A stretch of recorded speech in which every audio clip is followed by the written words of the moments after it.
Hello and welcome to today's class. I'm Asmita, your IELTS mentor here at Vedantu, and today we are practicing speaking.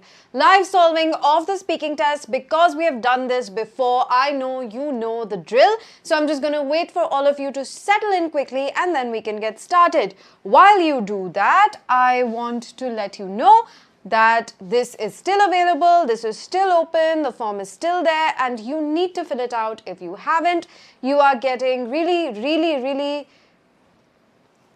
I don't know, I've run out of adjectives at this point because I've explained this to you so many times. So you come up with an adjective. What would you call such help that usually costs tons and tons of money that you're getting for free? And that's going to make your life a lot easier. So you come up with an adjective for me and fill out this form. All right, so we are going to get started with part 1. So I need all of you to get into your speaking test mode. Hello. Hi, Jat. Forgot your real name again. You've made an appearance after a while, so you can't blame me for it. Hi, Tanmay. Hi, small cartoon. Why are you small? Why are you not a big cartoon? Okay, so I am going to start with the first question. Let's get into the flow very quickly, and you simultaneously need to give me good answers for all of these questions. Now, I'm trying to show you good diversity over here so you know the different kind of questions that you can expect in the test. So that's why it's very important for you to be attending these sessions. Now, number 1 we have here, the general discussion is about animals. What is part 1? Part 1 is our general discussion. Here you need to have good talking points, just a little showcase of your personality, who you are. Number 1, do you like animals? I won't like you if the answer to this question is a no. I will judge you. Hi. Hello, Lo-Fi? Yeah.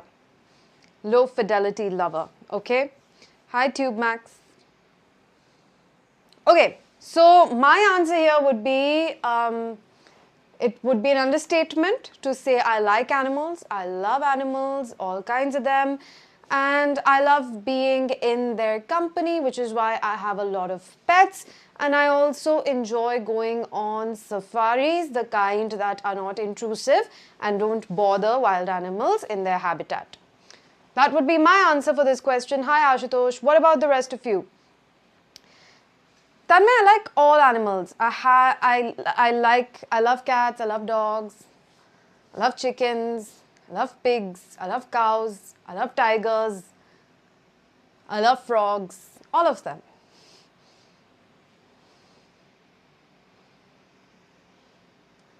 ऐसा कोई सवाल नहीं है जो ज़्यादातर पूछा जाता है, तो इस सवाल का मेरे पास कोई जवाब नहीं है. तभी मैं आपको ज़्यादा से ज़्यादा तरीके के सवाल दिखाती हूँ ताकि आपको कोई भी सवाल पूछा जाए आपके पास उसका जवाब हो. All right, rest of you, come on. Don't just answer in a yes or no. What I'm trying to showcase here is, if your answer over here is simply yes or no, then that will be highly disappointing. You need to give a little more insight. नहीं भी पूछा तो भी थोड़ा सा और बता देना है. Even if it's not explicitly asked, you still need to say more. I gave you a sample response to showcase precisely that. So I need at least 2 sentences in the chat. Arna, you are facing issues in why do you want to study abroad rather than your country? क्यों पढ़ना चाहते हो बाहर? पहले ये सोचो. First think about it yourself. Why do you want to study abroad? Better opportunities, more exposure, international community, higher standard of living.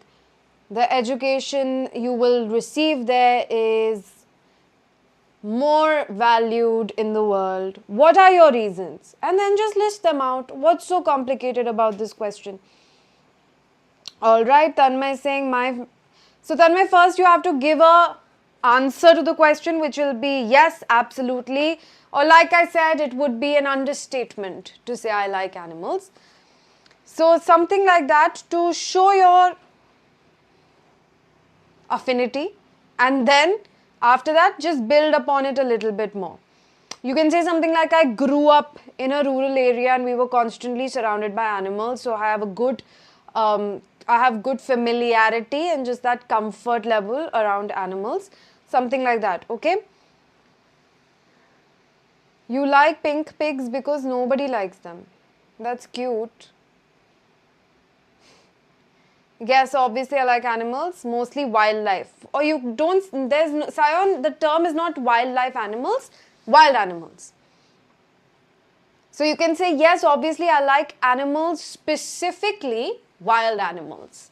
Okay? And you can also say something like, I grew up watching a lot of Nat Geo, which is why I am particularly obsessed with wild animals. You can say something like this also. So just a bit of insight about you. Why do you like animals? Discovery, Nat Geo, we used to watch all of this, right? Did you guys grow up watching this? I don't know, because I definitely grew up watching these. And so you can add that piece of information over there. The reason I like animals is because I grew up watching Nat Geo, or you can say I grew up with animals in a rural area. I lived in a village and it's common to have some animals there, domesticated animals like cows, goats, chickens, etc. And so I grew up around them and started enjoying their company. Yes, Sion, great. I am from West Bengal, which is famous for its Royal Bengal tiger, and for some reason I just really love tigers. Subina says, yes, I absolutely like animals, mostly dogs. So make it plural. Subina, say mostly dogs because they are friendly, and I also have a pet dog at home. So how will you say this? I'm correcting your grammar, so pay attention to what I'm saying. Yes, absolutely, I like animals, mostly dogs because they're friendly, and I also have a pet dog at home. Yes, Sion, so you add that, no? Make it interesting. Make your answer interesting by adding that information. Arna, so the question is not, do you love pets? The question is, do you like animals? Make sure you are answering the question. The question is not just about pets. You will have pet-specific questions later on, right? So here you need to talk about animals in general, not about pets, okay? Good afternoon, Aman. Alright, next question. What is your favorite animal? So, Sion, for you, the answer that you were giving kind of overlaps with this. So, you can say my favorite animal also happens to be my region's most famous offering to the world, which is the Royal Bengal tiger. So, something like that. My answer here would be, I honestly cannot pick a favorite. Like I said, I love all kinds of animals, and but if I were forced to pick a favorite, I would have to say cats, because I'm constantly surrounded by them and I have this irrational fear that they're going to get offended and take some sort of revenge if I don't say cats.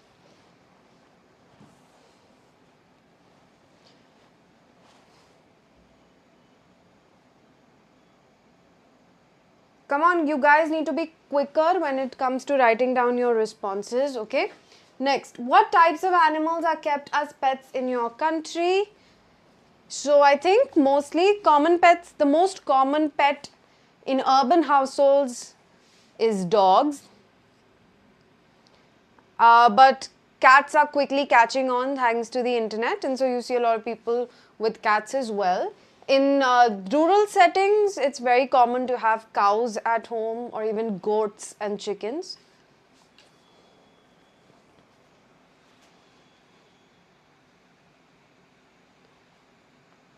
Arna VFX, answer sounding AI generated. No AI answers, please. I will not entertain AI generated answers. Okay.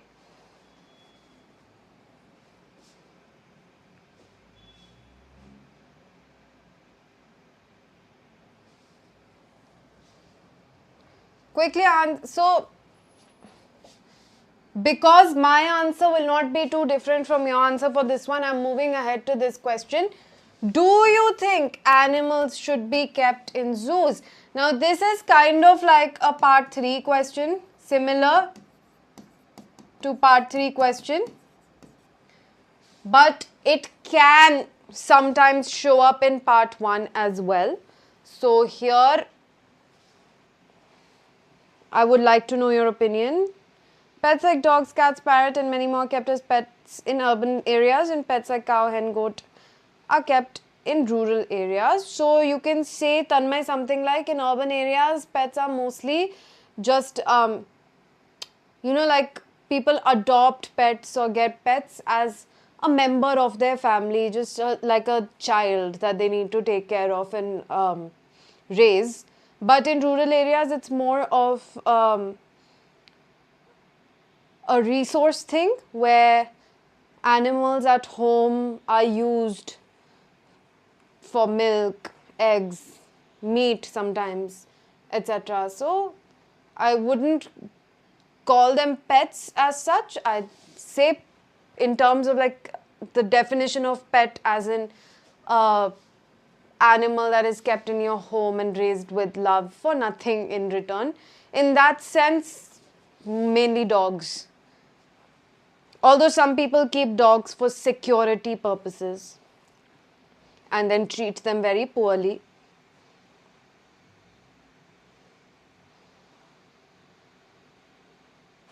Sion, what do you mean by not familiar with them? What are you trying to say? Because that is incorrect, so we'll correct it.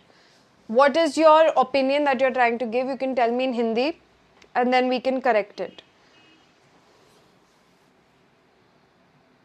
So you're saying that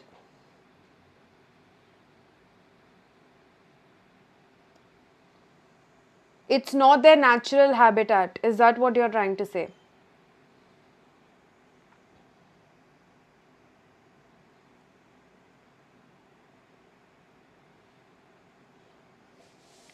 So for this question, do you think animals should be kept in zoos? I'm gonna say I've debated this in my head a bunch of times and I'm really not sure where I stand. My instinct is to say absolutely not. They should not be kept caged in zoos. They're not, animals do not exist for human recreation and we shouldn't keep them in zoos just because people want to take their kids out and make them see animals face to face. But having said that, animals that are well taken care of and happy in zoos, maybe animals that are raised in captivity and cannot go back into the wild because they won't survive, as long as the zoo takes good care of them, I think it should be fine. Okay, Sion, so you are trying to say that a zoo is not the animal's natural habitat. That's what you're trying to say. So even though the zoo is not an animal's natural habitat,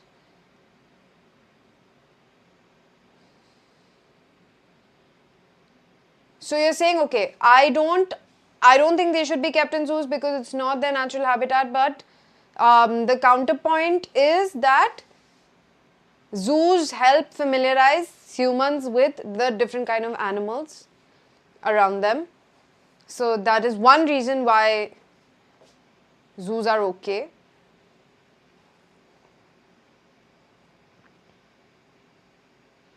I personally think if humans want to know more about animals, they can go on safaris, right? Where safaris that are not intrusive, where animals are not disturbed, where it's the responsibility of the human being to be caged, or where the human being is the one that's caged and the animal is able to roam free, not the vice versa. So that's my opinion. You can have a different opinion and you can talk about it. Okay. Next, do you have any animals at home as a pet? Here's where we are. So my answer here is yes, I've had many different animals as pets. Currently, I have 4 cats. I used to have a dog, I used to have 2 other cats, and I also had a chicken at one point when I was a child. So I've had many different animals as pets.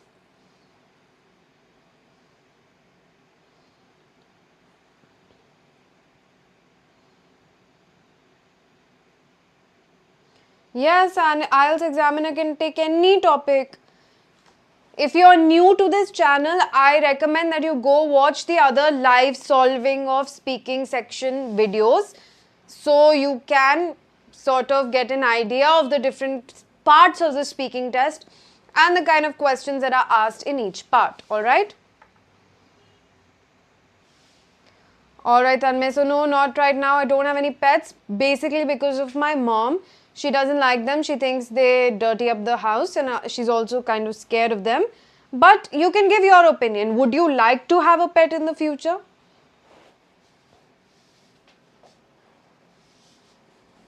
This is the same question. So you can answer the next question, Tanmay. Would you like to have a pet in the future? Perhaps when you are independent, when you are living by yourself, or if you can convince your mom that you will make sure that the house stays clean and the pet is not going to be unfriendly towards you. If you can take that responsibility, would you like to have a pet at home?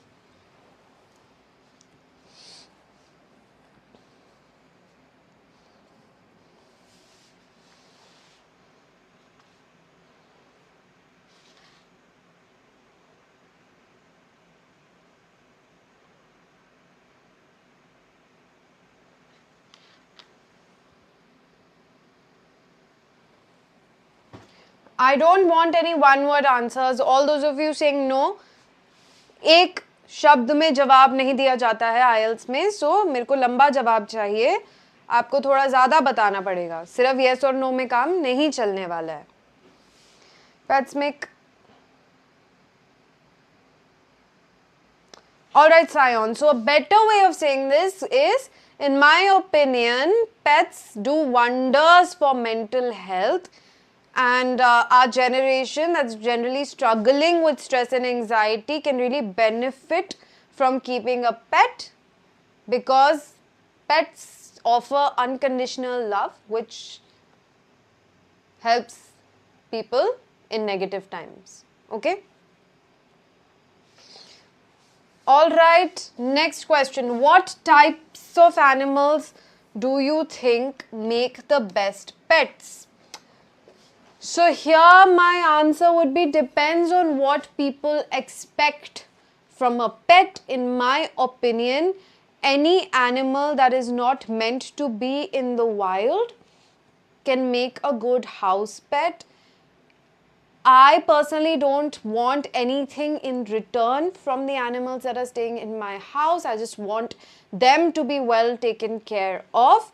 And so any animal that feels comfortable in my presence and doesn't require the wild is a good pet.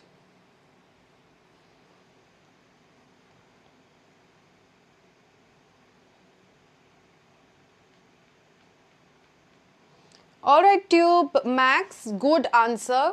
Great job. Okay.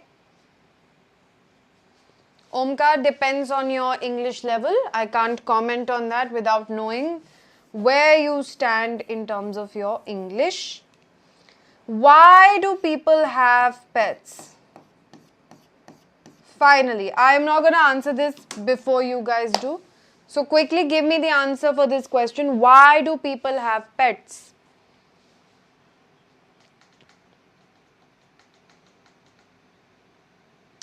Okay, Sion, works. Good answer. You can say in my house there's a feral cat. So you can call it a street cat, street, or a feral.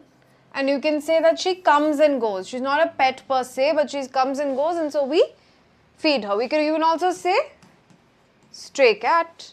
Okay, stray cat. India has a lot of stray animals. Yes, what's your doubt?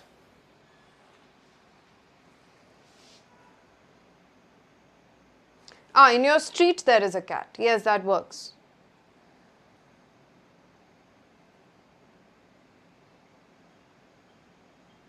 Shagun, what do you mean by familiar? What is the meaning of the word familiar?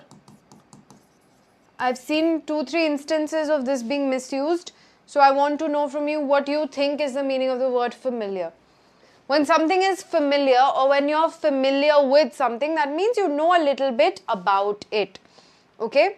When we see someone that we don't recognize but we feel like we've seen them somewhere, we can say, hey, that person looks familiar.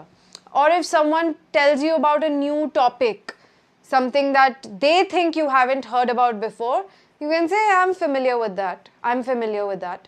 So, familiar means knowing something. So, you are all using it in the wrong context. You are mistaking it for another word. I would like to know what word that is.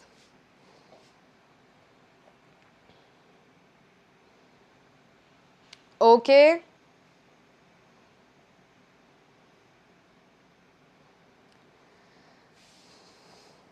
Why do people have pets? I would say here that people have pets for, again, good answer there, a variety of reasons. Could be for people keep dogs for security, they keep cats to get rid of, I've seen people keep cats to get rid of the mice or rats in their house. So, variety of reasons. Personally speaking, I don't think it should be a give and take relationship. If you're keeping a pet, your only reason should be to want to take care of it and give it a good life. That's all. Yeah, your answer is good.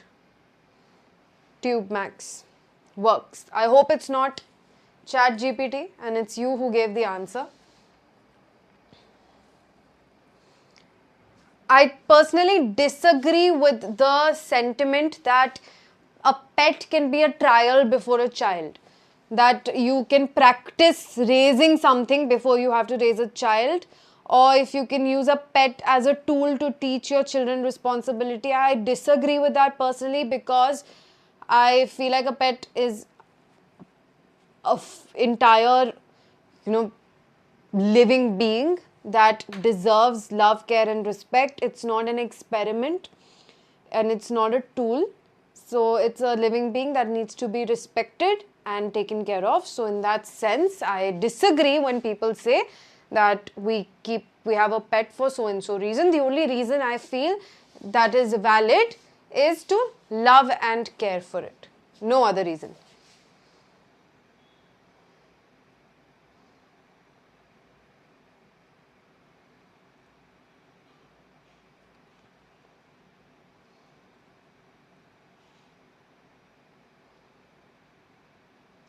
Okay, Tanmay, see, we say the before vowels.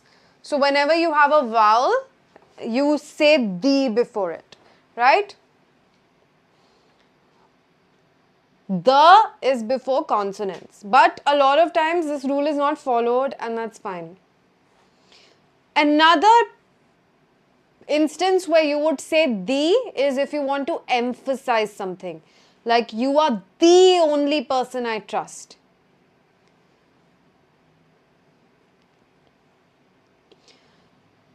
Tumpa, if you don't have any idea about IELTS speaking and are planning to take the IELTS, then I would definitely recommend that you first get an idea about the IELTS speaking test. There are multiple videos on this channel that you can watch.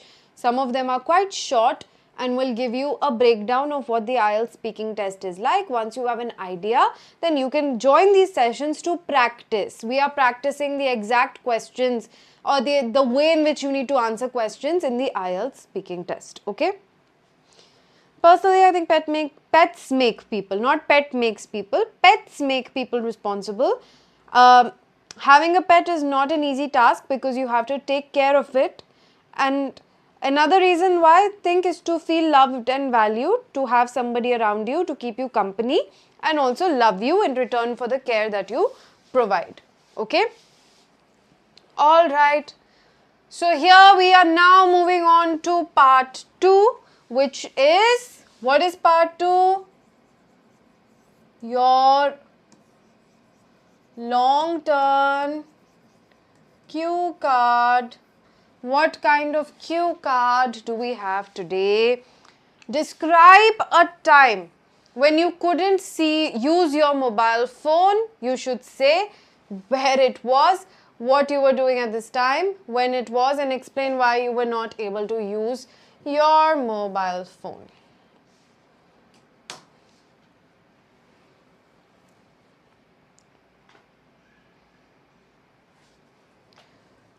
If I were to answer this question, I would talk about the time when I dropped my mobile phone into the ocean. Yes, the sea, not the ocean.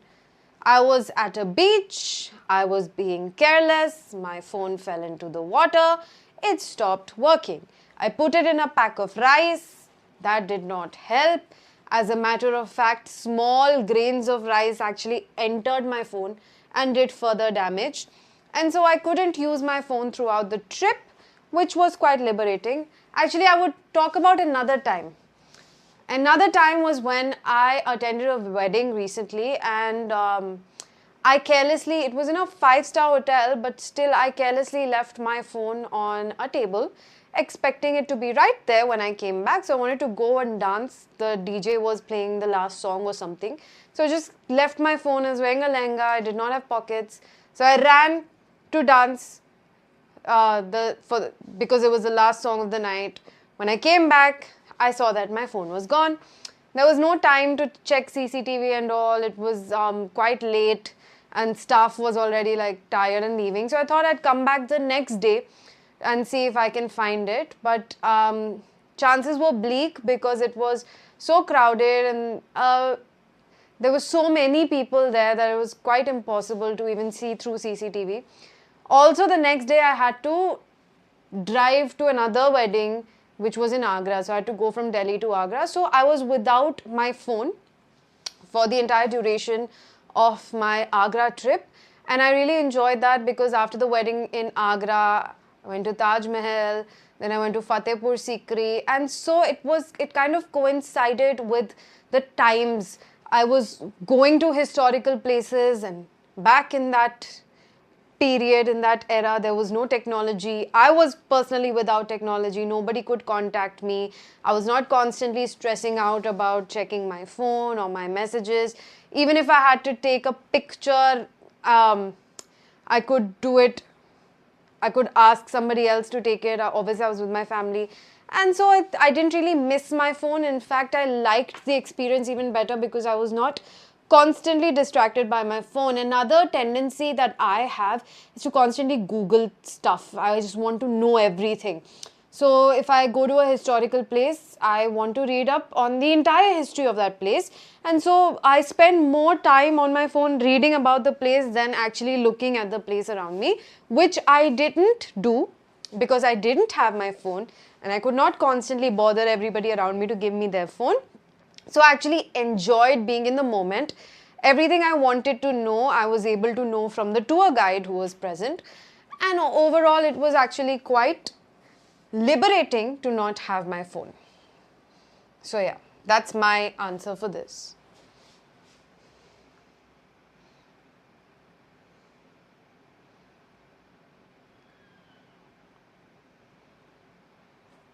Omkar, it should obviously be legible. That's the only criteria here, nothing else. Ishan, depends on what you said. If what you said was problematic in the sense that it was racist, sexist, classist, casteist, something like that, then yes, it can work against you. Because, see, at the end of the day, why are you taking this test? Because you want to go to a foreign country. Do you think any government would want a problematic person to immigrate if you show a tendency towards being violent, towards criminal activity, something like that? Then it can be problematic. If you've just expressed a view on an ongoing political situation or something like that, hopefully the examiner will not be biased. But like I keep saying, you cannot depend on the examiner to not be biased, which is why it's best to steer clear of these kind of polarizing opinions. If there are things that are affecting the world in a way that you're either on this side or that side and people are really fighting each other over it, you should have an opinion, you should pick a side, you should stand by what you believe in, but not in the IELTS, because here you just need to get a band and get on with your life, right? What is activism going to do for you in the IELTS? Nothing. One person is listening to you sitting there. What's the point of that?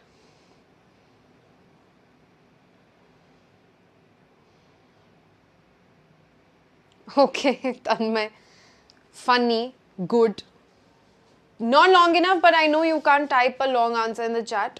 So that's fine.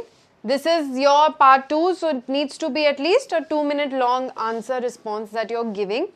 So make sure you are practicing this. Make sure that you are recording for at least 2 minutes. And then listen to yourself speak, and whenever you spot an error, maybe there's hesitation, there's a grammatical mistake, maybe you can't think of the right word, go back, make those corrections and record yourself again. If you don't do this kind of practice, you will not improve in part 2 of the IELTS speaking test, okay? Alright, should we move on to part 3? Here we are. Part 3 is about tech. Now, normally, no Tumpa, that's not what the IELTS is for, which is why I recommend please go watch the videos, okay? I cannot spend my time on this live session where some people are already studying for their IELTS to explain what it is about, but I have made multiple videos explaining it. So please go watch those, you will get a clear idea of what it is. Now normally part 3 will be follow up of part 2, right? Normally part 3 will be a follow up of part 2. This is not a direct follow up, but somehow related. Mobile phones are technology, somehow little bit related, but part 3 will be a follow up of part 2, okay? So here, what's the best invention in the past 100 years? It's a more generic question, not about mobile phones. It can be specifically a follow-up of what was discussed in part 2. It can be a little bit vague also. It can be generic also. Sometimes in these sessions, I will give you a totally unrelated topic because I want you to know about as many topics as you can so that you are better prepared, okay? So here, what's the best invention in the past 100 years? Interesting question. What is the best invention in the past 100 years? I would like to know your answers for this one. And obviously the why is implied. What that means is any question that is asked, you have to give a reason. The why in the question is implied. Nobody is going to otherwise ask you why. What's the best invention in the past 100 years? You need to give a reason for your answer, okay? You cannot give a one-word answer. You cannot say internet and stop talking. You have to explain why you think the internet is the best invention, okay? So quickly, I would like to know what you think is the best invention in the past 100 years.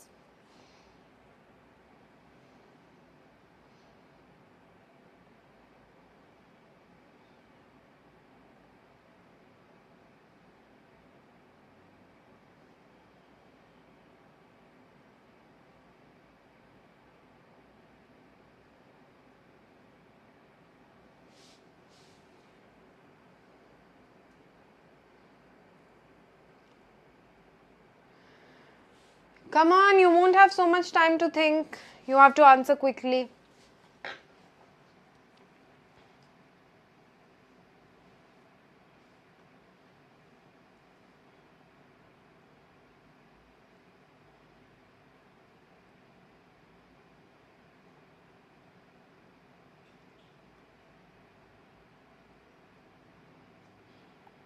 Quickly, quickly.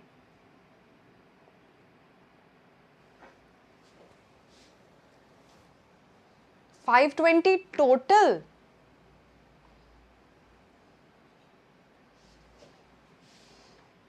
How come?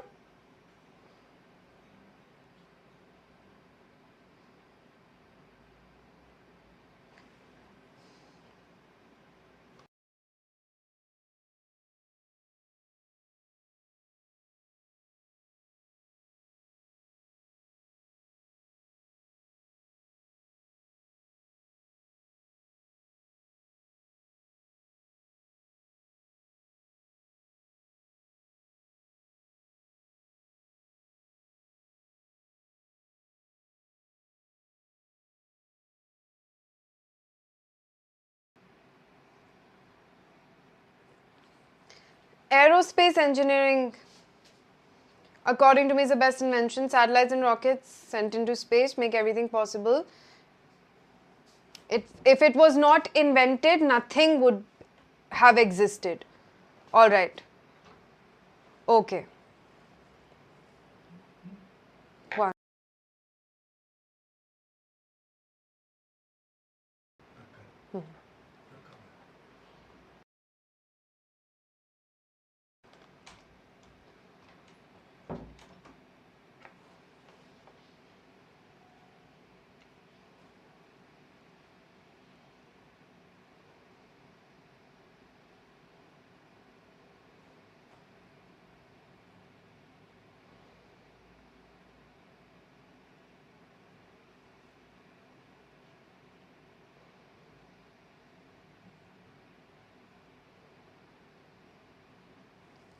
Okay, you thought you were super smart, give without studying. That's not possible. Even if the SAT is easy, you still have to study for it. Any test, even if it's the easiest test in the world, you still have to study and be prepared for it.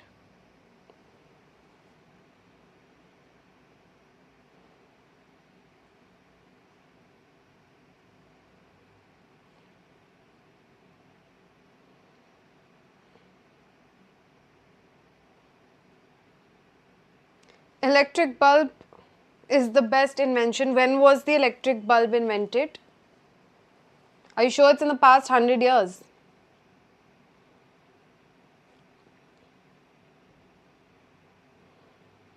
You can take it again, it's fine, don't be disheartened, but make sure that you know the pattern of the test, know the kind of questions. See, the reason why these tests become difficult is because they are timed. There is a added time pressure. So you cannot think or take time to think about how to answer the question, because if you're introduced to something for the first time, it's obviously going to take a little bit of time for you to think about it, right? So you don't want to waste time doing that in a test where you have 1 to 1.5 minutes per question to answer, right? Human life does not count as an invention, not at all. The definition of invention is something that is man-made. Human life is, nobody knows where we came from. So, oh Tanmay, do I think space exploration is a waste of money?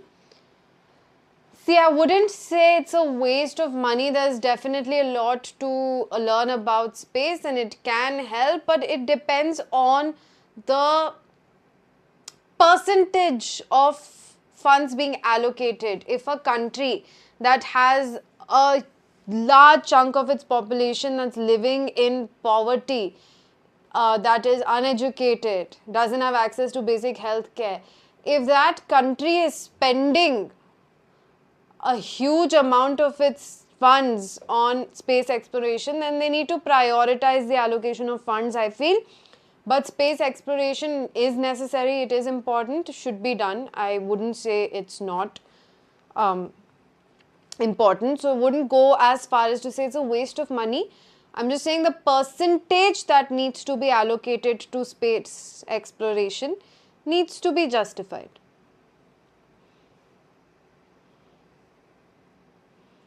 Mobile phone, Omkar says, is the best invention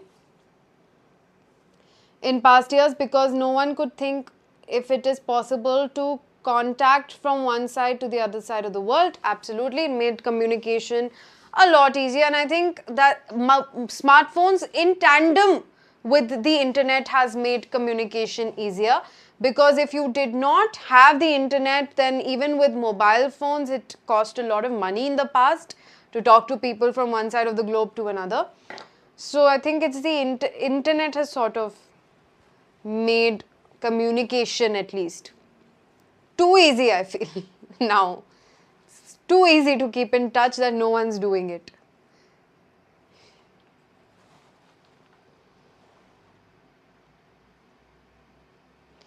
Alright, Ishan says, from my point of view, the best invention in the last 100 years mankind history has to be the invention of aeroplanes, as they've made traveling so convenient and efficient along with safety.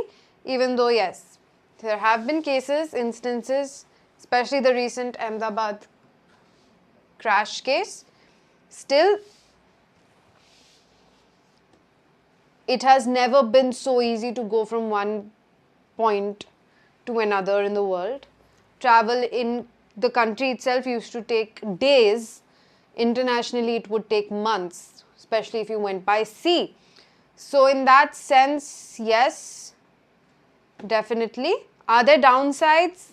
Pollution, cost, not everybody can afford air travel, so it's not democratized to that extent. But having said that, it's still it's almost like a miracle, the fact that we can fly. Okay, interesting answers.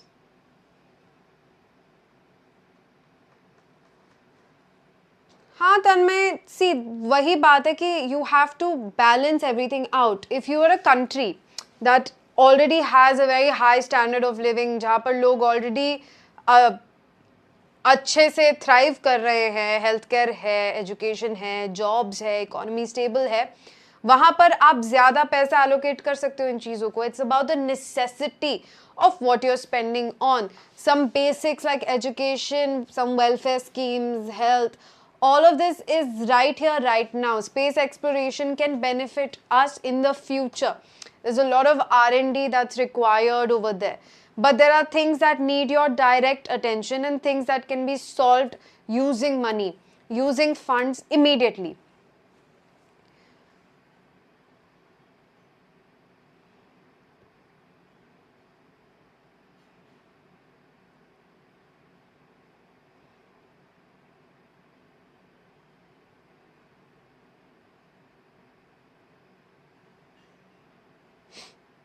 Okay, Lord Malay, that's a kind of controversial thing you shouldn't be saying in the IELTS, even though it's funny. I laughed at that.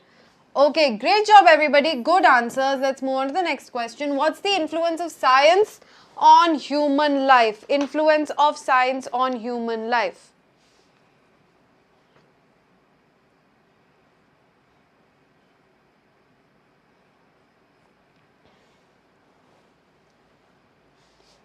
Obviously, the influence is massive, affects all aspects of human life.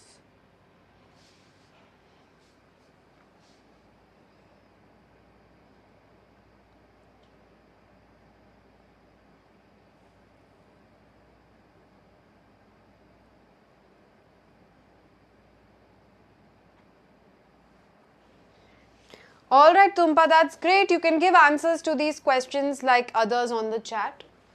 Right now, the question we're discussing is what's the influence of science on human life?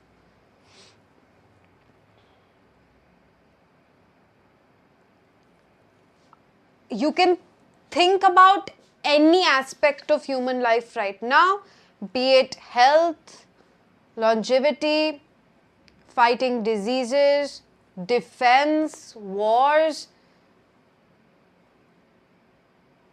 technology, infrastructure, everything that we do, education right now, the way we are able to talk to each other through this medium, all of this has been made possible through science, right? So, one aspect of science is getting to know the world around us, the nature of the world and how it works.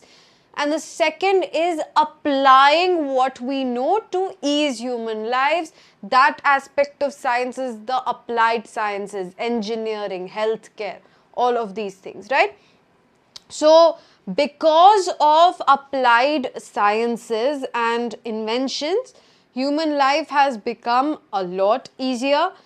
Machines taking over physical labor, machines now even taking over mental labor with the advent of artificial intelligence, technology in our palm, be it knowing the directions that we need to take in order to get to a particular place because of satellites and maps. All of this has made our life easy. So science has penetrated and eased almost every aspect, I wouldn't even say almost, I'd say every aspect of human life, right? But it has also come with its unforeseen problems, climate change, electronic waste, the effects some technology has on our brains, employment, health. And so those things are yet to be figured out. And obviously the problems that have been created due to science can only be solved using science, right? So if science is a problem, it is also the only solution that's available to us.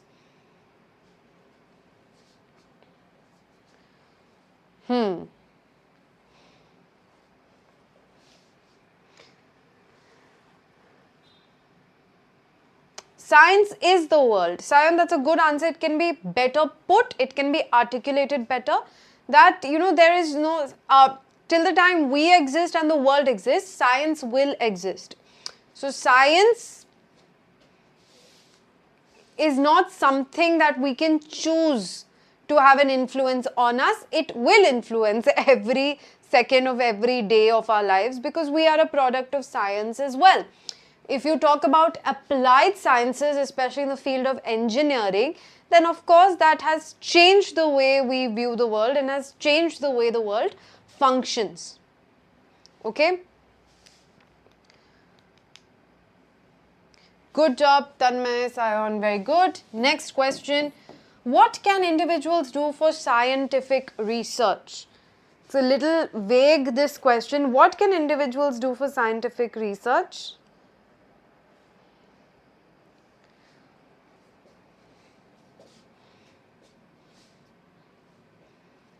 If the ecosystem of your country promotes it, then I think research is a great field to get into. I am honestly so fascinated with research. Unfortunately, our country has always been very applied sciences oriented. That's why Doctor Bano, Engineer Bano has been the slogan for so many years. But R&D is never focused on. I think researching is the main ingredient. Doctors can't do what they are doing if some scientists did not sit and research. Engineers cannot do what they are doing if some scientists did not sit and research. Research is the backbone of everything that is happening in the world. So what can individuals do for scientific research? Obviously, research has to be highly specialized. So individuals should pick something that they are genuinely interested in because they will have to devote their entire lives to it. And so it should be something that they don't get bored of. For example, there are scientists who research water, the element water, that's the entire field of research. So their studies, their findings help others clean rivers. For example, cleaning the Yamuna is such a big problem, talking point, political agenda, and something that affects all of us quite deeply, especially everybody who's living in the Delhi NCR area. So if there weren't scientists who had researched the nature of the element hydrogen and oxygen, if they hadn't researched the molecule H2O, if they hadn't researched how water works, people now would not know how to clean a river, right? So this research has very real implications on everything around us.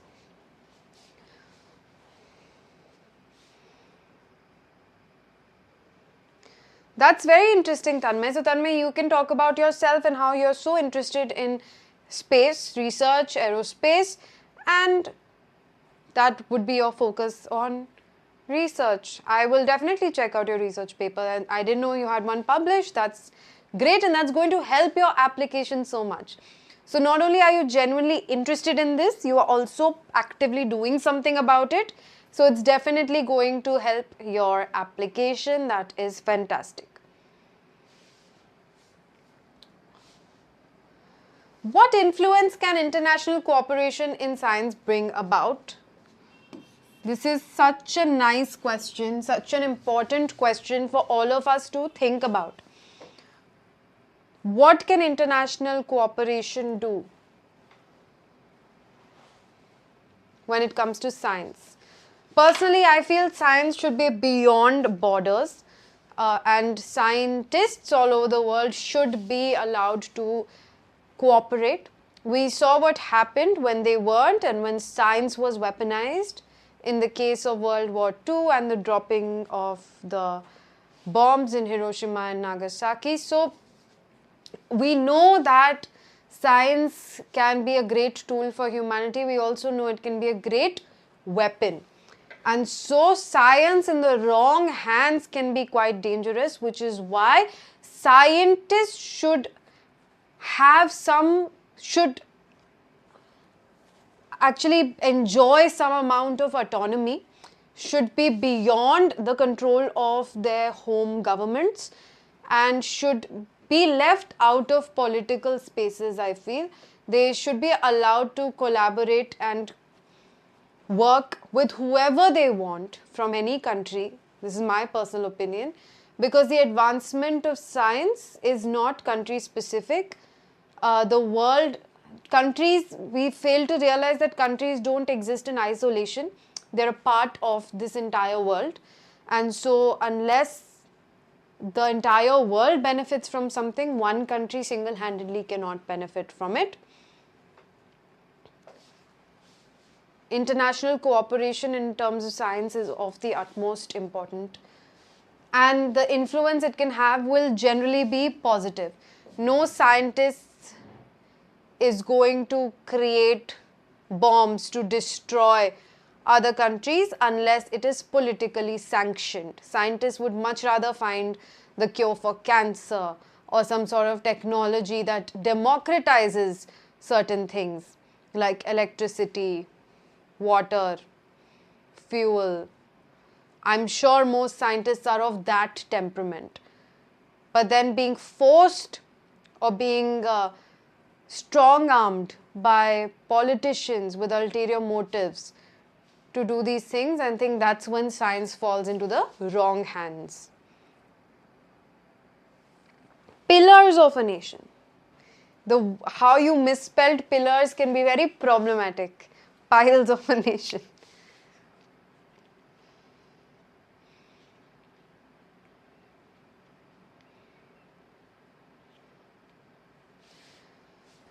Okay, finally, last question. Do you think it is mandatory to teach science in schools? No Indian will ever say no, it is not.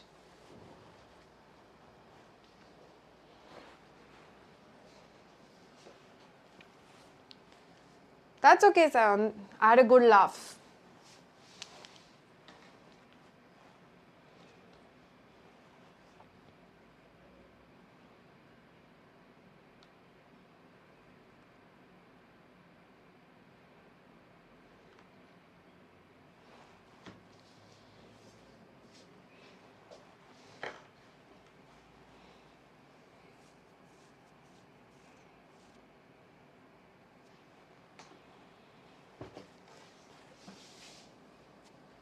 Science is tech though, Tanmay. You can't say putting science into tech. Tech cannot exist without science, right? So I'm not sure of that phrasing over there. So my answer to this is obviously it should be mandatory for everyone to learn science in school. In fact, I'm from India, and here after 10th grade you can choose different streams, and I feel like that's quite problematic, and everyone should be studying everything at least till 12th grade. Students who have or who are good at science should also be studying history and economics. Students who perhaps want to major in history should also be studying science. I think especially third world countries that are still steeped in superstition, religion and rituals and are being exploited because of this. There's a huge chunk of population that is so naive and is constantly being exploited by these so-called religious figures because they don't have a scientific temperament.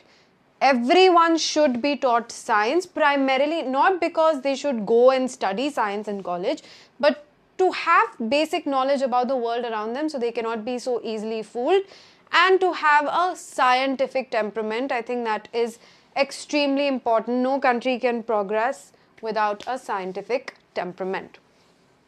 So that's why I think, yes, it should be mandatory to teach science, to study science in schools. I would go ahead and say till the 12th grade.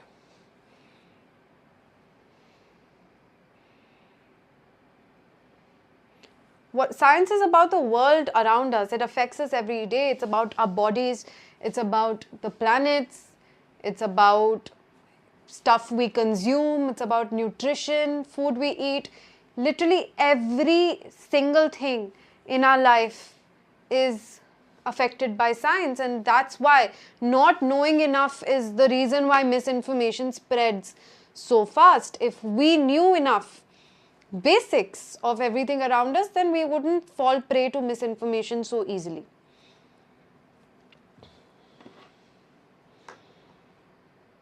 Okay, Omkar, you guys need to give a little longer. You see, I am rambling on and on mainly because I want you to have enough things to think about.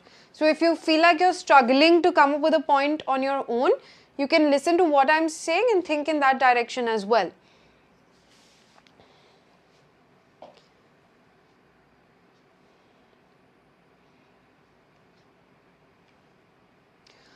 Okay.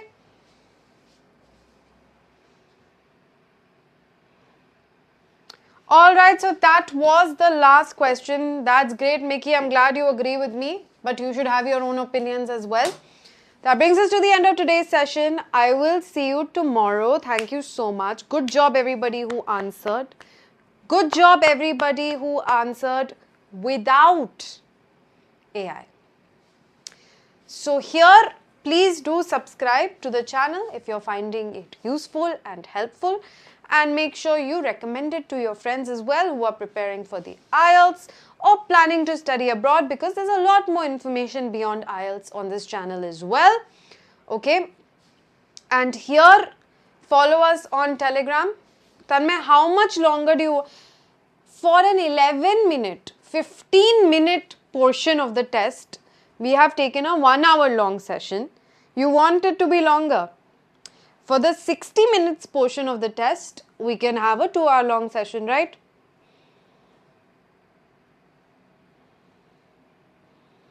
So, Lord Malay, do I have to increase the difficulty of the questions or decrease the difficulty of the questions to match your IQ level? The course is ongoing. There is no paid course, Mickey. So, you can just attend the live classes and you will get all the information that you need. Tanmay, more questions will keep coming every day. We have another live solving speaking session. This is the number of questions that you're going to get in one speaking test, right? Why are you sorry? Did I ask you to apologize? Alright, I will see you guys tomorrow with a listening test practice. So all those of you who are still struggling to get a band 9, tomorrow is the day that I need to see a band 9. Otherwise, I'm going to be, well, I won't be disappointed because it's not your fault. It's fine. I'll realize that you need more practice. Then I will increase the frequency of listening section. I want everybody to get a band 9. Then we can take a break from listening sections, okay? Lord Malay, I'm sure you're capable to do a lot better. Alright, it's just a sheer case of laziness and overconfidence. I'm sure you have a high IQ level. I can tell from the way you speak and your ability to mock yourself and laugh at yourself. So don't worry. Study a little bit and you'll be fine. Okay? Alright, take care everyone. Bye-bye.